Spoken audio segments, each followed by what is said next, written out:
There are a few different names for that clothing item. Interestingly enough, I didn't always call it a duster. I used to call it a kimono. But one of my followers on Instagram reached out to me and let me know that calling it a kimono was actually super offensive and cultural appropriation. When you go to the store and you look at clothing on the hanger, if you are at a fabric store and you're looking at patterns and looking at pattern names, if you are on Pinterest or any part of the internet and you're looking at garments like that, they're all called kimono. So I just thought that was the colloquial name. I just thought that's what they were called. So then when I launched my first collection, I called it a kimono.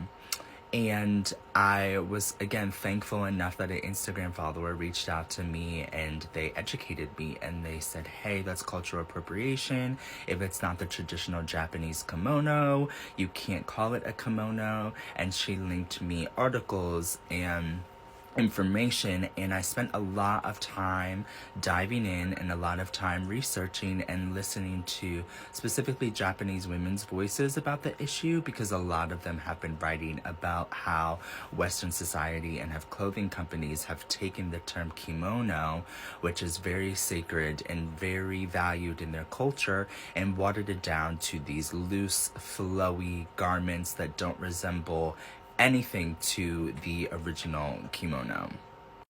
So after doing the research and taking the feedback, I changed the name. And not only did I change the name, but I apologized to the Japanese community and the Asian community at large.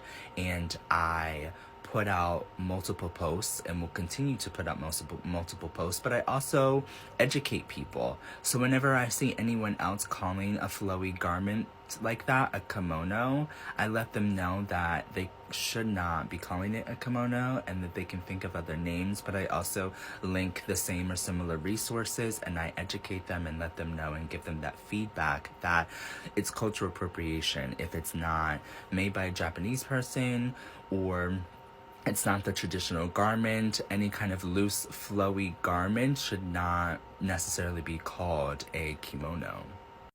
To this day, I feel absolutely horrible about calling it a kimono, but I spend so much time educating other people and spreading the message and trying to uplift that community's voice as much as I can, because that for me is what allyship is about. Even though it's not my culture and it doesn't directly affect me, it's still really important to advocate for people and to let their voices be heard.